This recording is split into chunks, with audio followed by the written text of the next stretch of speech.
राधे राधे। हरे कृष्णा। बोल पुरुषोत्तम भगवान की जय। प्रिय श्रोता, आज आप सुनेंगे पुरुषोत्तम मास यानी अधिक मास की कथाएं और दूसरा अध्याय नारद मुनि का भगवान नारायण से परोपकार के लिए प्रश्न करना।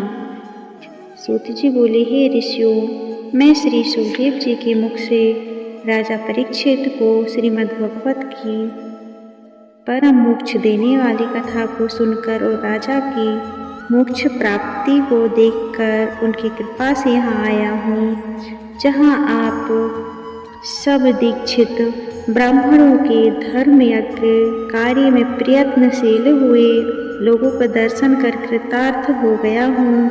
ऋषिगण बोले, ही सूत जी, अन्य बातों को छोड़कर आप हमें वेद व्यास जी के मुख से सुनी हुई अपूर्व कथाएं सुनाइए, जो सार का विसार महाश्रेष्ठ तथा आत्मा को प्रसन्न करने वाली अमृत से भी उत्तम पुण्यदायिनी कथा है, उसका पान कराइए। सूत जी बोले, ऋषियों, मेरा अहोभाग्य है कि आपने मुझे गूढ़ अमृत कथा को पूछा है।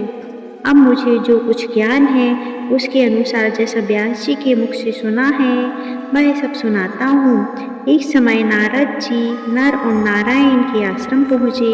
वहाँ बहुत से सिद्ध देवता और तपस्वी भी रहते थे। वहाँ बेर, रुद्राक्ष, आंवले, बिल्व, आम्रतक, कपित्थ, जम्बू, कदम्ब आदि अनेक प्रकार के वृक्ष लगे हुए थे।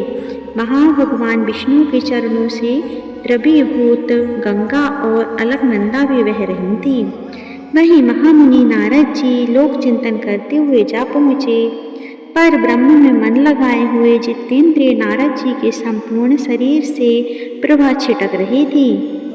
तब नारद जी ने तपस्वी नारायण को साष्टांग प्रणाम कर स्तुति करते हुए कहा, हे देवादिदेव, संसार के स्वामी, दया सिंधु, आप सत्यव्रती हो, त्रिसत्य हो, सत्य के सार रूप हो और सत्य से उत्पन्न हो। हे सत्योनि, आपको नमस्कार है। मैं आपकी शरण में आया हूँ। आपका यह तप संसार को शिक्षा देने वाला तथा मर्यादा को रखने वाला है। यदि आप तपस्या ना करें तो पुण्यात्मा और पापियों में व्याप्त पृथ्वी कलयुग में जैसे एक व्यक्ति के पाप करने से रसातल को चली जाती है, वैसे ही एक व्यक्ति के पुण्य करने से तर जाती है। यह आपका पुण्य प्रभाव ही है जिसके बल पर यह पृथ्वी टिकी हुई है।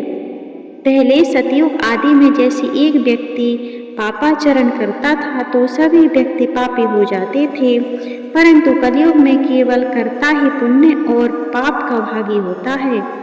यह सब आपके तप का प्रभाव है। हे भगवान, कलयुग में सब प्राणियों के मन विषय भोगों में आ सकते हैं, अतः स्त्री पुत्रादि के मोह में फंसे हुए प्राणियों का हित करने वाला और जिसमें मेरा भी हित हो, ऐसा कोई उपाय मुझे बताइए, क्योंकि मैं आपके मुखारविंद से कुछ सुनने की इच्छा से ब्रह्मलोक से यहाँ आया हूँ। वेद भी बताते हैं कि भगवान विष्णु उपकार के प्रेमी हैं, इसलिए संसार के उपकार के लिए उस सार रूप कथा को कहिए जिसके सुनने मात्र से ही जीव निर्भय पद को प्राप्त हो। नारद जी के वचन सुनकर ऋषि नारायण मुस्कुराते हुए संसार को पवित्र करने वाली उत्तम कथा को कहने लगे। हे नारद, तुम ब्रज गोपियों के मुख रूपी कमल के लिए भ्रमरतुल्य रसिक शिरोमणि राशेश्वर भगवान श्री कृष्ण चंद्र वृंदावन बिहारी की पुण्यमयी कथा को सुनिए। हे वत्स, जो संसार की पल भर में रचना करने में समर्थ हैं, उनके कामों का वर्णन कोई नहीं कर सकता।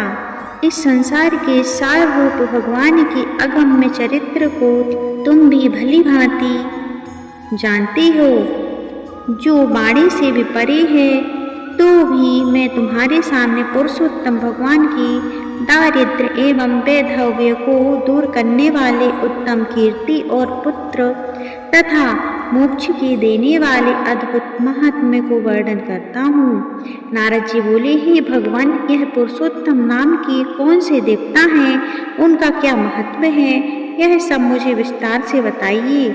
सूत जी बोले, श्री नारायण नारद जी के इन वचनों को सुनकर एक घड़ी के लिए मन एकाग्र कर पुरुषोत्तम देवता का परिचय देते हुए बोले, पुरुषोत्तम नाम एक मास का नाम है जिसके स्वामी कृपा सिंधु भगवान पुरुषोत्तम ही हैं। इसलिए इसको ऋषि लोग पुरुषोत्तम मास कहते हैं। इसका व्रत करने से पुरुषोत्तम भगवान प्रसन्न होते हैं।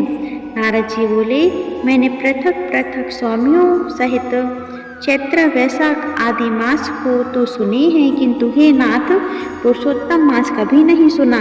यह पुरुषोत्तम मास कौन सा मास है? जिनके स्वामी दया सिंधु पुरुषोत्तम कैसे हुए, सो मुझे कृपा करके बताइए। इस मास का क्या स्वरूप है, क्या विधान है, व्रत में क्या करना चाहिए, कैसे स्नान करना चाहिए, क्या दान करना चाहिए, जप पूजा उपवास आदि का क्या साधन है, जिसके करने से कौन से देवता प्रसन्न होकर क्या फल देते हैं। इसके अतिरिक्त और भी जो सार हो वह सब मुझे बताइए, क्योंकि दीन वत्सल साधु जन मनुष्य के हित के लिए उपदेश बिना पूछे भी देते हैं। इस पृथ्वी पर जो लोग दूसरों के भाग्य के सहारे चलते हैं वे दरिद्र दुखी रोगी होते हैं और पुत्र की इच्छा करने वाले होते हैं, जिनमें कोई जड़ गूंगे घमंडी मूर्ख कुचाली मैले व फटे वस्त्र पहनने वाले नास्तिक लंपट पर स्त्रीगामी नीच अति वृद्ध पराई नौकरी करने वाले निराश मनोरथ पूर्ण न होने वाले पराक्रमहीन कुरूप रोगी कुष्ठी अंगहीन अंधे आदि होते हैं, तथा कोई इष्ट मित्र वियोगी, कोई स्त्री पुत्र आदि से दुखी, कोई माता पिता से हीन, कोई सुख दुख से ग्रसित, कोई दुर्बल तो कोई मन वांछित वस्तु से रहित होते हैं। कोई दुर्बल तो कोई मन वांछित वस्तु से रहते हैं। हे भगवान, ऐसे मनुष्य कुछ पुण्य करके सुनकर तथा पढ़कर और आचरण करके इन कष्टों से दूर जाएं, ऐसा कोई सरल उपाय बताइए। विधवापन बांझपन लूले लंगड़े मानसिक कष्ट रक्त पित्त रोग मृगी क्षय रोग भगंदर बवासीर पथरी संग्रहणी खुजली आदि रोगों से ग्रसित और अन्य विविध दोषों में लोगों को देखकर मैं बड़ा दुखी हूँ। इसलिए हे कृपा सिंधु, आप मेरे ऊपर कृपा कीजिए और मेरे अंतःकरण की शांति के लिए हे सर्वज्ञ सब तत्वों के ज्ञाता कोई लोक कल्याण का उपाय भली भांति समझाकर कहिए। सूत जी बोले, नारद जी के संसार के हित करने वाले प्रश्न को सुनकर देवादिदेव श्री नारायण चंद्रमा के समान शांति देने वाले मधुर शब्द कहते हुए बोले। इति श्री द्वितीय अध्याय समाप्त। राधे राधे। बोलो पुरुषोत्तम भगवान की जय।